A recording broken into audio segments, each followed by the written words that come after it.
रामाय रामभद्राय रामचन्द्राय वेधसे रघुनाथाय नाथाय सीताया पतये नमः।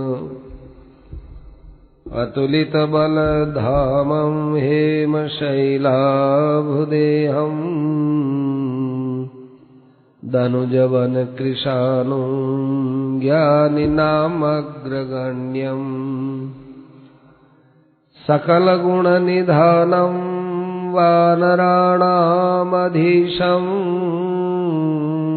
रघुपतिप्रियभक्तं वातजातं नमामि।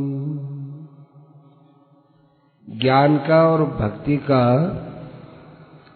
निष्पक्ष तुलनात्मक विवेचन जो हमारे काकभूषण जी ने किया, ऐसा और जगह शास्त्रों में एक साथ मिलना बड़ा मुश्किल है।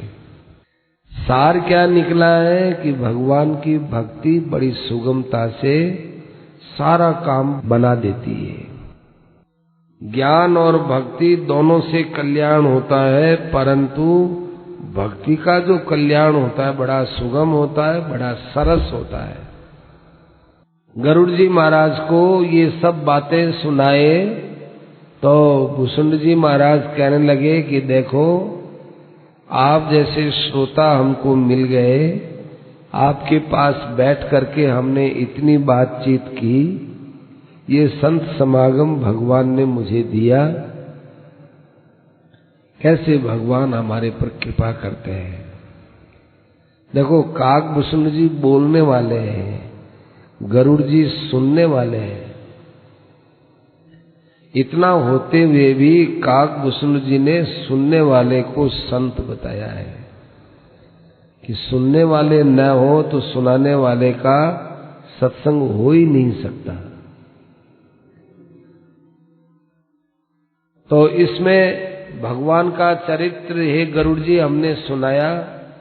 भगवान का चरित्र तो ऐसा है कि उसमें डूबते चले जाओ, इसका कोई अंत तो है ही नहीं। ऐसे बोलते बोलते बोलते काकभूषण जी भगवान के महान कृपा भाव में डूब गए। काकभूषण जी इतने डूब गए कि उनकी वाणी एकदम रुक गई, गदगद हो गए। बहुत देर के बाद वापिस वे अपने होश में आए। होश में आकर के काकभूषण जी गरुड़ जी से कहने लगे, गरुड़ जी, क्या कोई भगवान की महिमा गा सकता है? वेद शास्त्र तो उसको नेति नेति बोलते। नेति नेति माने न इति, कि इतनी महिमा है क्या? कि ना भाई, इतनी नहीं, और ज्यादा है। महिमा खूब लिखते लिखते भी कहते हैं कि इतनी महिमा नहीं है। छोटा बच्चा पूछता है माँ से कि माँ, ये आकाश इतना ही है क्या जितना? नहीं बेटा, ये तो अपनी आंख से दिखता है। आकाश का कोई था नहीं, खूब दूर चले जाओ तो माँ, वो जो वहां आकाश और जमीन मिली हुई दिखती है, वहां जाकर हम देखेंगे तो और आकाश है क्या? कि अरे कितना ही दूर चला जाओ, ये आकाश कभी समाप्त थोड़े होता है। ऐसे भगवान की महिमा कभी पूरी कही नहीं जा सकती, इतना भगवान का प्रभाव है। जिन भगवान के चरणों को ब्रह्मा जी पूजते हैं, जो भगवान के चरण शंकर के द्वारा पूजनीय है, उन भगवान की परम कृपालुता देखो, वो मेरे जैसे अधम प्राणी पर कैसी कृपा किए हैं। सुनो गरुड़ जी महाराज, इस संसार में यदि कोई दया की भीख मांगना चाहे, कृपा की भीख मांगना चाहे, तो भगवान जैसे कोई कृपा को देने वाला दूसरा मिलेगा ही नहीं। भगवान जैसा कोमल स्वभाव न देखने में मिलता न सुनने में मिलता। भगवान के समान की क्या बात को, उनकी थोड़ी सी भी कृपा की बराबरी सारा संसार मिलकर के नहीं कर सकता। और बहुत गहरी बात बोलते हैं, ध्यान से सुनिएगा। गरुड़ जी महाराज को सुनाते हुए काकभूषण जी कहते हैं, मेरे भगवान की महिमा सुनिए। देखो, कभी भी भगवान का चरित्र सुनो, भगवान की महिमा गाओ, भगवान का नाम लो, भगवान का ध्यान करो, भगवान की बात कहो, सुनो, तो ऐसा गौरव नहीं, मेरे भगवान है ये मेरे भगवान की बात हो रही है। जैसे कोई आपके पिता की प्रशंसा करता हो, आपके दादाजी की प्रशंसा करता हो, आपके माता पिता की प्रशंसा करो, कितना अच्छा लगता है सुनने वाले को। हो, ये मेरे पिताजी की महिमा गा रहे हैं। ऐसे मेरे स्वामी को देखो, मेरा स्वामी कैसा है। साधक सिद्ध विमुक्त उदासी, कवि कोविद कृतज्ञ सन्यासी, जोगी सूर सुतापस ज्ञानी, धर्म निरत पंडित विज्ञानी, तरैन बिनु से ए मम स्वामी। बड़े बड़े साधक लोग कितनी बड़ी साधना करते हैं, ध्यान से सुनिएगा, ये अंतिम उपदेश है, काल सुनिएगा। बड़े बड़े साधक, बड़े बड़े सिद्ध महापुरुष, बड़े बड़े वैराग्यवान, जीवन मुक्त, बड़े क्रांत दृष्टा, बड़े शास्त्रकार, जानने वाले, बुद्धिमान, तत्वज्ञ, सन्यासी, योगी, तपसी, ज्ञानी, धार्मिक पुरुष, पंडित, विज्ञानी कितने ही हो गए, पर वो मेरे भगवान के बिना कोई तर नहीं पाया है। इन सबको मेरे भगवान ने तारा है, ये मेरे भगवान ने। इसलिए हे गरुड़ जी महाराज, राम नमामि नमामि नमामि, 3 बार का राम नमामि नमामि नमामि। 3 बार नाम क्यों कहा, नमामि नमामि क्यों कहा? कि जिस बात को 3 बार कह दिया जाता है वो बात एकदम पक्की सत्य होती है। शास्त्रों में आता है, पहले कोई व्यक्ति किसी बात को ऋषि महात्मा गए, तुमने ये अन्याय किया है, तुम नरक में जाओगे, नरक में जाओगे, नरक में जाओगे, ये जो 3 बार बोल देते तो डर जा रहे, अब तो नरकों में जाना ही पड़ेगा, बात तो सत्य होगी। इसलिए क्या करते, कोई ऋषि बोलता, एक बार बोलते ही दूसरा, ऐसा मत बोलिए, ऐसा मत बोलिए, देखो अब चुप हो जाइए, इस प्राणी को बेचारे को नरक का, अच्छा अच्छा ठीक है। अथवा कोई आशीर्वाद देते तो 3 बार बोलते, जाओ तुम सदा सुखी रहो, बहुत सुखी रहो, खूब सुखी रहो, 3 बार बोलते। 3 बार देने में वो बात सत्य होती है। तरैन बिनु से मम स्वामी, राम नमामि नमामि नमामि। मैं तो एक ही बात जानता हूं, मेरे जैसे न जाने कितने कितने पाप राशि वालों ने भगवान की शरण ली होगी और भगवान ने उनको शरण में आते ही कल्याण कर दिया, उनका पाप देखा तक नहीं। ऐसे है मेरे भगवान दयालु, मेरे भगवान।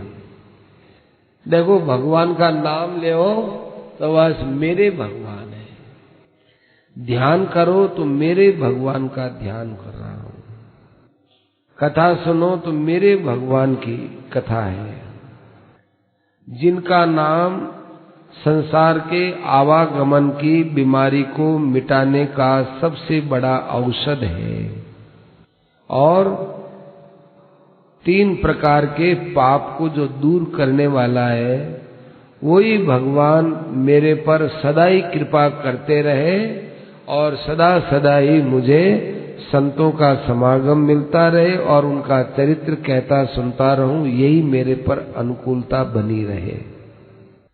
काकभूषण जी के ये वचन सुनकर के और उनके आंखों से टपकते हुए आंसुओं को देख करके, उनका गला बोलते बोलते भरे आया देख करके गरुड़ जी महाराज बड़े प्रेम से अपनी बात कहने लगे। उनके सारे संदेह तो दूर ही हो गए। बड़ी नम्रता से कहने लगे, हे काकभूषण जी महाराज, भक्ति रस से डूबी हुई आपके द्वारा सुनी हुई राम कथा मुझे बहुत अच्छी नहीं लगी। मैं तो सुनकर के कृतकृत्य हो गया। इतना ही नहीं, मेरे अंदर नया नया भगवान का प्रेम बढ़ा। नया नया प्रेम हो, ये नया नया प्रेम है ना, ये ज्ञान में नहीं होता, ये भक्ति में होता है। दिने दिने नवम नवम नमामि नंद संभवम। दिन दिन में ये प्रेम नया नया होता चला जाए। राम चरण नूतन रति भई, राम जी के चरणों में नया नया प्रेम हो गया। माया जनित विपत्ति सब गए और माया से पैदा होने वाली सारी मेरी विपत्ति सब दूर हो गई। मैं तो अब दुनिया को ये कहना चाहता हूं कि हे काकभूषण जी महाराज, मैंने भगवान का खूब दर्शन किया है, भगवान के साथ लीलाओं में रहा हूं, लेकिन जब तक अंतर नेत्र नहीं खुलते हैं तब तक भगवान के रहस्य का ज्ञान नहीं होता है। भगवान के संग से भी बढ़कर संत का संग करना चाहिए। भगवान के संग से भगवान की महिमा का ज्ञान नहीं होता और सत्संग करने से भगवान की महिमा का ज्ञान होता है।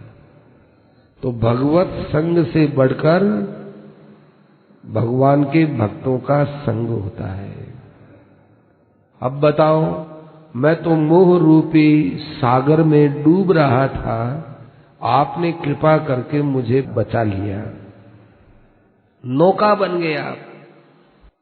मैं आपका कोई उपकार उतार नहीं सकता हूं, कह भी नहीं सकता हूं।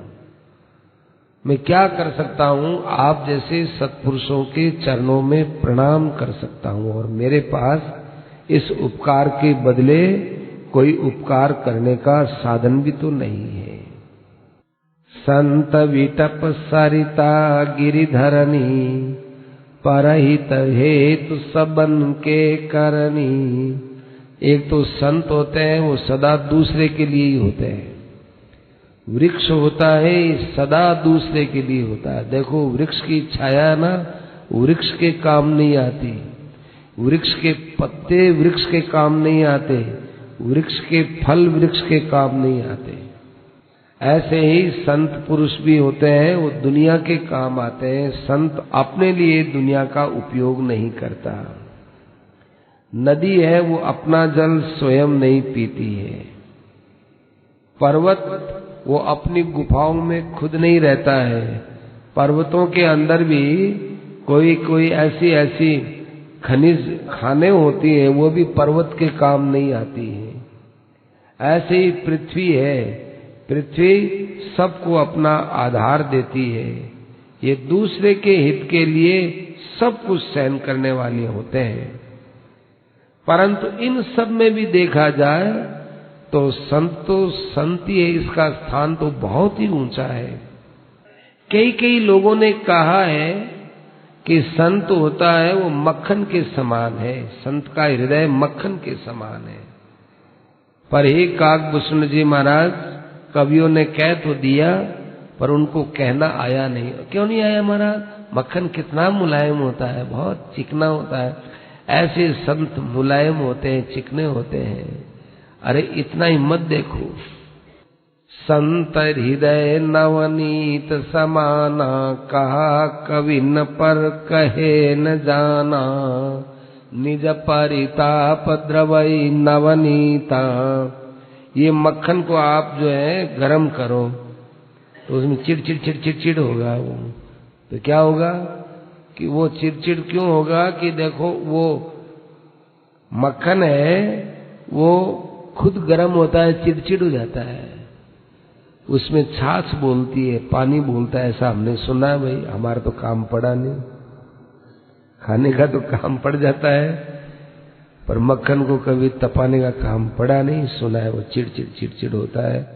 तो अपने परिताप से मक्खन है वो न जो है द्रवित होता है, पर संत होते हैं वो दूसरे को दुखी देख करके और जो है चिड़चिड़ हो जाते हैं। चिड़चिड़ होना का मतलब चिड़चिड़ा स्वभाव नहीं, माने वो द्रवित हो जाते हैं, दुखी हो जाते हैं, रोने लग जाते हैं। एक संत थे, उनके माथे में कीड़े पड़ गए, गुमड़ी हो गई, कीड़े पड़ गए। तो दूसरे साधु ने जाकर थोड़ी सेवा, अरे नहीं, ये क्यों मारा? अरे नहीं, कीड़े मर जाएंगे देखो। कहा कि महाराज गर्म पानी है, उसमें नीम को खूब अच्छी तरह से गर्म करके नीम का सार इसमें आ गया, सब कीड़े, ना मेरे कीड़ों को मारना नहीं, पड़े रहने दो कीड़े। और इतना बड़ा घाव हुआ उनके, लेकिन कीड़े खा रहे हैं, किलबिला रहे हैं, पड़े रोने लग गए। वो संत रोने लगे कि बेचारे ये कीड़े गर्म पानी से, नीम से ये सब जल जाएंगे, मर जाएंगे। वो रोने लगे उससे। तो भाई दूसरे के दुख से दुखी होने वाले संत महापुरुष मक्खन के समान कैसे हुए?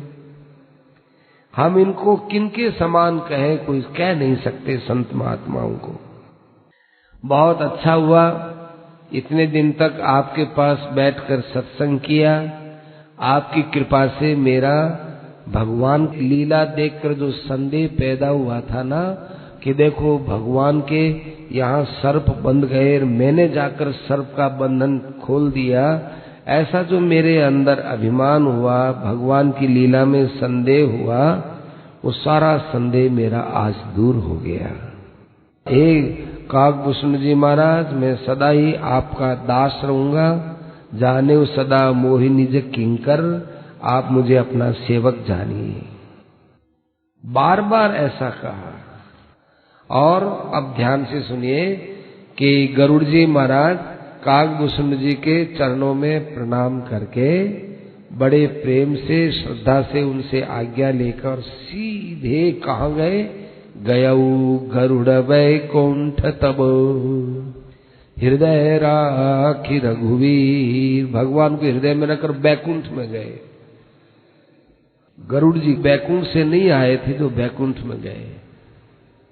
इसका अर्थ क्या हुआ? बैकुंठ में जाने का अर्थ ये हुआ कि ये अपने लोगों को बता रहे हैं कि जो प्रेम पूर्वक, श्रद्धा पूर्वक, आत्मीयता पूर्वक भगवान को अपना मान करके जो श्रद्धा से कथा सुनता है वो निश्चित वैकुंठ को जाता है।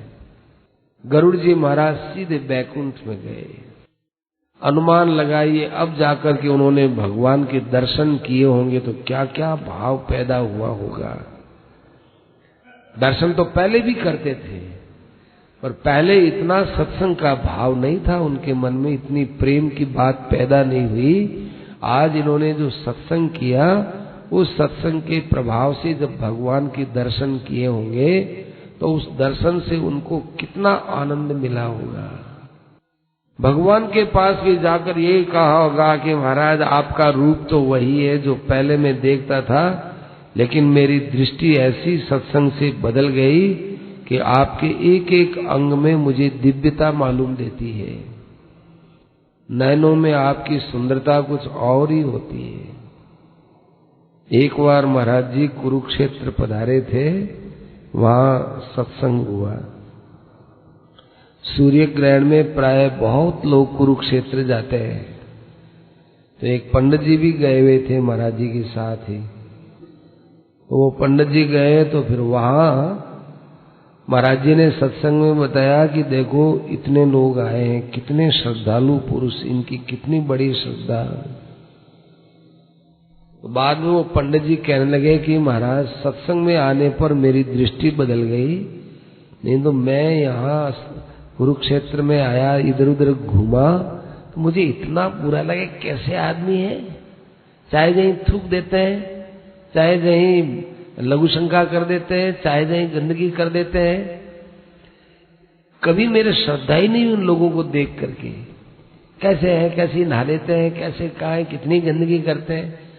आपने जब ये बताया कि नहीं नहीं इनके श्रद्धा भाव को देखे तो मेरी दृष्टि ऐसी बदली, वो कुरुक्षेत्र के तालाब में चारों तरफ लोग स्नान कर रहे, अरे कितनी श्रद्धा है, कितनी श्रेष्ठता है इनमें, कितनी पवित्रता है, कितनी दूर से आए हैं, कितना कष्ट सहन किया है, कोई काय से आए, पास वाले लोग तो अपने गांव के साधनों से आए होंगे बेचारे, कोई बैलगाड़ियों पर, कोई ऊंट गाड़ियों पर, कोई कैसे आए, दूर दूर के भी लोग आए तो वो भी कितना कष्ट, घर छोड़ना तो एक कष्ट ही तो है।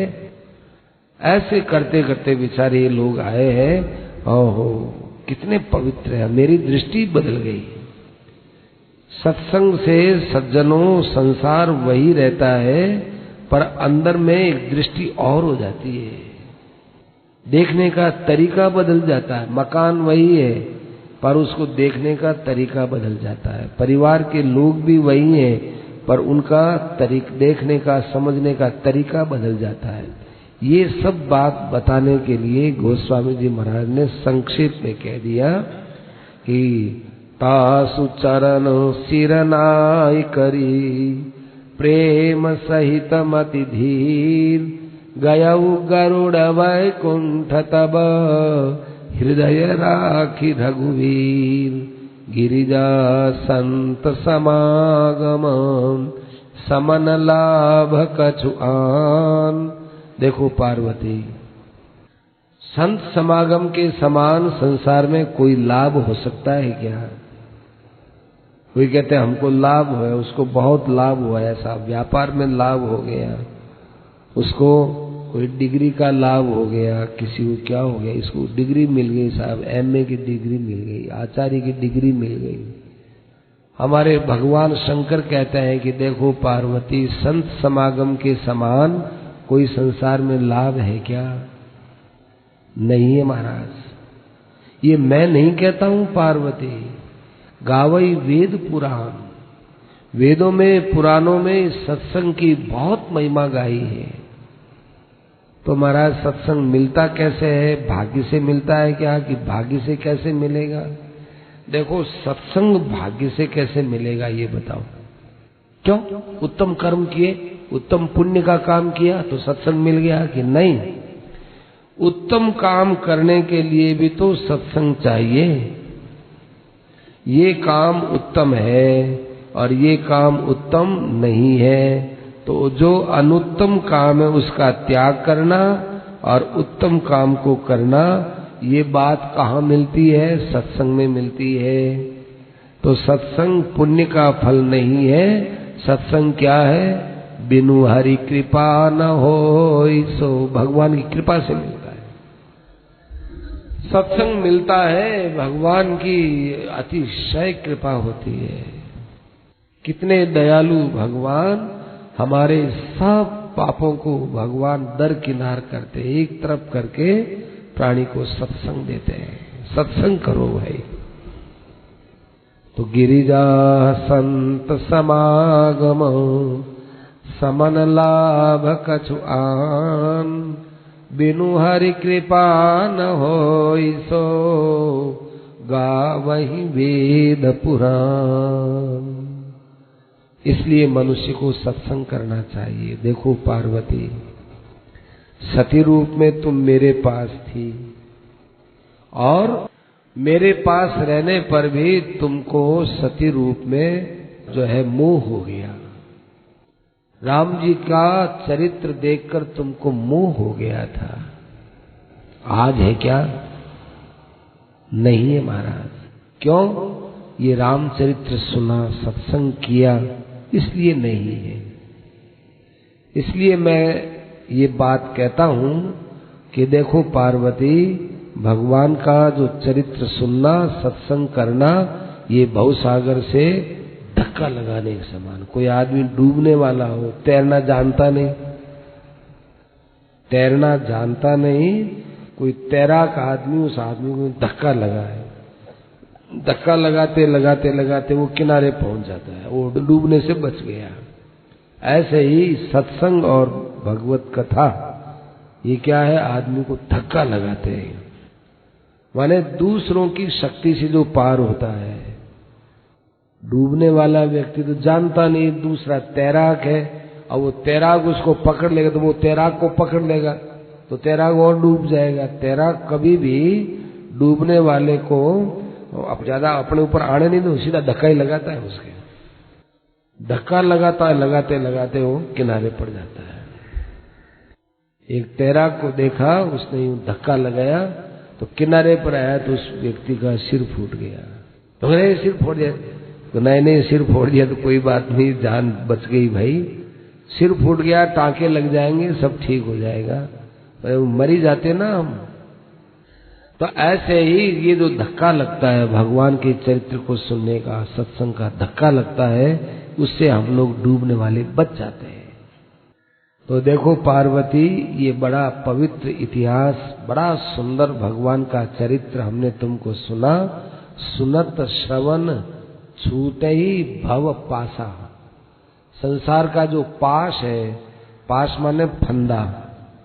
फंदा कैसा होता है? देखो फंदा होता है ना, फंदा यूं नहीं है, ये ऐसे करके यूं कर दिया, ये अब यूं करेंगे ना, ये फंदा तो खुल जाएगा, ये फंदा नहीं है। फंदा है ये, इधर खींचो और इधर, ये देखो जो जो खींचेंगे गांठ गांठ होती चली जाएगी। खींचते गए गांठ गांठ होगी, और वो होती है एक तरफ की गांठ। ये गांठ गांठ नहीं का, ये पास का, इसको पास बोलते हैं, फंदा। तो सुनत श्रवण छूटे भव पासा। और जो भगवान के शरणागत होता है उसके लिए तो ये रामचरित्र कल्प वृक्ष के समान है। बड़े भगवान की शरण हो जाए उसके लिए कल्प वृक्ष के समान है। भगवान का एक बार प्रेम पूर्वक चरित्र सुन लो, उसका भगवान राम के चरणों में प्रेम हो ही जाएगा। कितने कितने जन्मों से जीव यहाँ भटकते भटकते आ रहा है, कितने इसने मन से पाप किए होंगे, क्रियाओं से पाप किया होगा, वाणी से पाप किया होगा, पाप का ढेर लिए लिए चल रहा है, इतना वजन लिए चल रहा है। एक भगवान की कथा प्रेम पूर्वक सुन ले, सत्संग कर ले, ये सारी पाप राशि तत्काल समाप्त हो जाती है। ओहो, देखो पार्वती, कल्याण करने के लिए लोगों ने क्या क्या किया। तीर्थों में जाओ, तीर्थाटन, साधन समुदाय, कई प्रकार के साधन किए, योग किया, वैराग्य किया, ज्ञान निपुणाई, ज्ञान में भी बड़े निपुण रहे, बड़ा शास्त्र का ज्ञान, आत्मचिंतन, आत्म मंथन, नाना प्रकार के कर्म किए, नाना प्रकार का धर्म किया, नाना प्रकार के व्रत किए, उपवास किए, नाना प्रकार के दान पुण्य किए, संयम किया, जप किया, तप किया, यज्ञ किया, और भूतों पर दया की, खूब विद्या प्राप्त की, विवेक बढ़ाई, जहाँ लगी साधन वेद बखाने, जितना वेदों ने साधन बताया वो सब कुछ किया। परंतु हम कहते हैं इन साधनों के फल में सबसे बड़ी क्या बात है? सब कर फल हरि भक्ति भवानी। भगवान की जो भक्ति होती है वो यदि होती है तो सब ठीक है। भगवान की भक्ति के बिना ये साधन काम के नहीं आते। भगवान की भक्ति होती है, वो भगवान की कृपा मांगने से भगवान की भक्ति यूं ही मिल जाती है। भगवान से यही मांगे कि हे भगवान आपके चरणों में प्रेम देओ, आपकी भक्ति देओ, ऐसे मांगता है उसको भगवान ये नहीं देखते कि ये भक्ति मांग तो रहा है लेकिन मांगने का अधिकारी है क्या? बस यहाँ मांगना ही साधन है। अपने लोग तो कोई आदमी करोड़पति, लखपति आदमी, करोड़पति आदमी, वो कहे साहब हमको धन दो यार। कैसे आदमी हो, शर्म आनी चाहिए आपको। आप तो इतने पैसे वाले हो, आप कहाँ सहायता मांगते हो? आप तो दूसरों की सहायता करने वाले हो। आप सदावर्त में कैसे आकर के भोजन करते हो? डांट देंगे। परंतु भगवान कहते मेरे यहाँ तो कृपा मांगता है ना, बस यही अधिकारी था, मांग लिया मेरे से। कितना ही वो बड़ा साधन करने वाला, भजन करने वाला, वैराग्य करने वाला, योग तप करने वाला या कुछ भी नहीं किया, कुछ भी नहीं किया, केवल भगवान से कृपा मांगता है, कृपा मांगता है। तो कृपा मांगने मात्र से भगवान उसको अपनी दुर्लभ भक्ति दे देते हैं। मुनि दुर्लभ हरि भगति नर, पावहि बिनहि प्रयास, जेय कथा निरंतर, सुनहि मानि विश्वास। ये भगवान की भक्ति जो बड़े बड़े ऋषि मुनियों को, महात्माओं को भी नहीं मिलती, ये बिना प्रयास जो व्यक्ति इस कथा को सुनता है आनंद से प्राप्त कर सकता है। ऐसे भगवान शंकर जी ने ये बात बताई। अब पार्वती जी का इनका कैसे संवाद पूरा होता है। याज्ञवल्क्य जी भरद्वाज जी का संवाद, काकभूषण जी का इनका तो पूरा हो गया। देखो पूरा हो गया, उसके बाद गरुड़ जी महाराज तो चले गए, लेकिन काकभूषण जी हैं वो उसी आश्रम में रहते। ये लिखा नहीं कि वही है, ऐसा लिखा नहीं है, क्यों अब लिखने की क्या जरूरत है। ऐसे ही भाई तुलसीदास जी महाराज जिस ढंग से इसको पूर्ण करेंगे ना, बहुत बुद्धिमानी से कहेंगे। देखो हमारी माता पार्वती ने भगवान शंकर से प्रश्न किया था कि आप हमको वो भी कथा सुनाना कि जैसे भगवान सब कुछ छोड़ करके, इस पृथ्वीलोक को छोड़ करके साकेत धाम पधारे थे, सबको साथ में लेकर वो बताना। ये कथा वाल्मीकि रामायण में भी आती है, ये कथा अध्यात्म रामायण में आती है, सब रामायण में कथा आती है, और भी रामायणों में आती है। पर तुलसीदास जी ने ये नहीं लिखा। तुलसीदास जी ने क्यों नहीं लिखा? 2 चौपाई और लगा देते। ऐसे भगवान ने इतने बरस तक शासन किया, उसके बाद भगवान सबको लेकर के चले गए। अध्यात्म रामायण में विस्तार से आता है, वाल्मीकि रामायण में तो और ही ज्यादा विस्तार से आता है। शत्रुघ्न को बुला लिया मथुरा से, आ जाओ तुम आ जाओ। हनुमान जी आदि सब थे ही, सुग्रीव को बुला लिया, रोरों को बुला लिया, विभीषण को कहा तुम तो अभी यहीं रहना, सुग्रीव को बुला गई, बंदरों को बुला लिया भगवान ने, बहुतों को बुला लिया, बहुत लोग आए भगवान कह करके बुला लिया, बुलाओ आ जाओ। हनुमान जी ने कहा महाराज मेरा ना ना ना, तुम्हारा क्या विचार है, चलोगे? ना हम नहीं जाएंगे महाराज। क्यों नहीं महाराज? आपसे बढ़कर आपका नाम है, आपका कीर्तन है, तो तुम यहाँ कथावाचक बनोगे क्या? नहीं महाराज। तो जहां भगवान की कथा होगी वहां चुपचाप जाकर हम कथा सुनेंगे, कथा सुनेंगे। जहां राम जी कथा होती है वहां हम कथा सुनेंगे। इसलिए देखो राम कथा में हनुमान जी का स्थान होता है, भागवत की कथा होती है उसमें उद्धव जी का स्थान होता है। उद्धव जी है वो भगवान की कथा सुनने के लिए आते हैं। उद्धव जी को भगवान ने ये नहीं कहा जाओ बैकुंठ में जाओ, कहा कि अलकनंदा चले जाओ। भगवान से कहा महाराज कभी मेरे इधर आने की इच्छा हो, आपकी कथा जहां मेरी कथा वहां पहुंच जाना। तो भागवत होती है वहां उद्धव जी का आसन गुप्त रूप से रहता है। अपन देखते हैं देखो ये जगह खाली पड़ी है, रामदार हम कितना जना सुना है, कहीं गुण थोड़ा सा मुट्ठी भर लोग है, माया माया तो है, बाकी तो बड़ो ये स्टेज बढ़ा दी और सब थोड़ा सा लोग। अरे नहीं, इसमें माई नहीं रहे, इतने श्रोता बैठे हुए, इतने श्रोता है कि जगह थोड़ी पड़ती है। इकट्ठा यूं फालतू बेका हो माने, झूठ क्यों बोलो थे भाई? झूठ की बात नहीं है। जहां कथा होती जहां भी, वहां कथा सुनने के लिए पुण्य लोक से, दूसरे लोक से, बैकुंठ आदि लोक से महापुरुष आज्ञा लेकर गुप्त रूप में आते हैं, गुप्त रूप में, दिव्य शरीर में। क्या पता है अभी इसका? ये तो यूं अच्छा है, ये भी ऐसा हो तो कथा सुनते हैं तो सबको अच्छा लगता है ना, कहने वाले को, सुनने वाले को शांति मिलती है, आनंदानुभूति होती है। ये आनंद का प्रसाद किसने दिया सज्जनों? आप भी वही और हम भी वही। ये वक्ता और श्रोता दिखते तो दो ही है, पर यहाँ सबको आनंद का प्रसाद मुट्ठी भर भर करके, धोबा भर भर के जो प्रसाद दिया जाता है, कौन दे रहा है? ये भी महापुरुष आते हैं, अव्यक्त रूप से आकर अव्यक्त ही प्रसाद देते हैं। इसलिए देखो, सत्संग में आने वाला कोई आदमी ये नहीं कहता कि हमारा समय खराब हो गया। कहने वाला कि सुनने वाला बड़ा बहुत अच्छा समय गया। उन्होंने कहा, ये चातुर्मास कैसे बीत गया।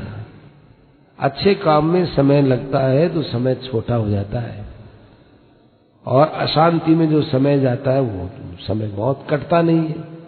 जेल खाने में कोई होता है, 2 महीना हो गया माना जेल खाने में बैठे, 2 महीना हो गया, कितना लंबो टाइम है, 60 दिन हो गया। आपने कहा चौमासो कद आयो और कद गयो, कहीं ठाई नहीं पड़ी। क्या ठाई लिए को नहीं पड़ी माता जी कि आप अच्छे काम में समय लगाया हो, इसलिए इस चीज को ठा नहीं पड़े।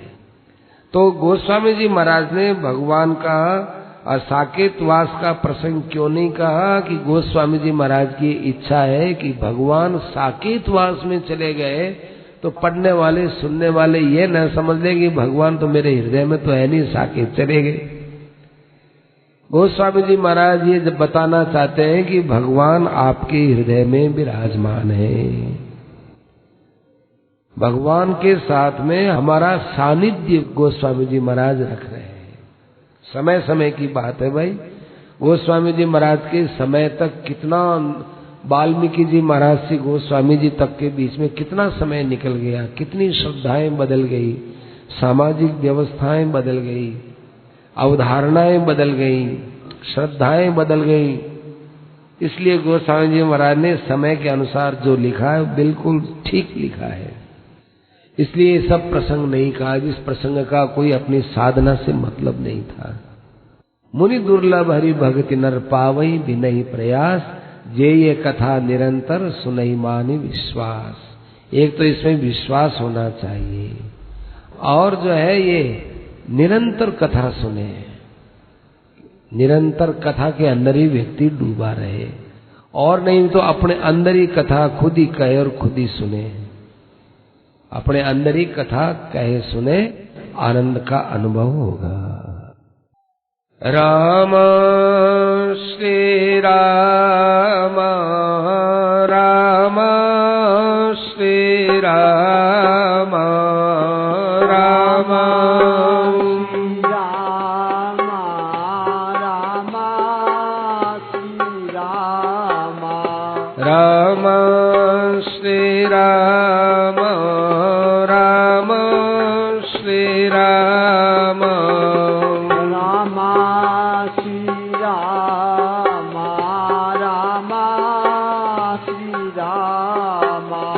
राम श्री राम, राम राम सीताराम, राम श्री राम, राम राम सीताराम,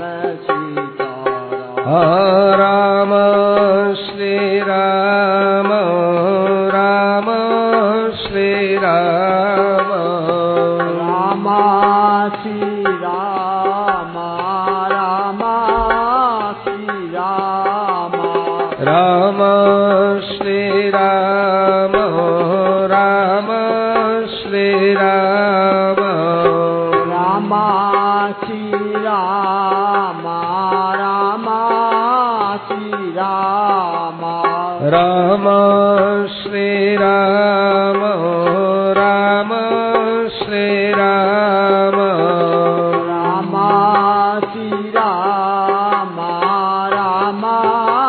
श्री राम, राम श्री राम, राम राम सीताराम, श्री राम, राम राम सीताराम, राम श्री राम, राम राम सीताराम, राम श्री राम, राम राम सीताराम, सियावर रामचंद्र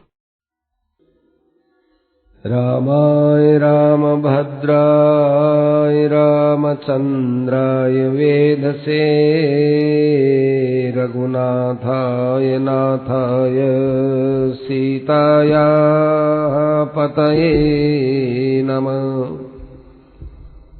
अतुलितबलधामं हेमशैलाभुदेहम्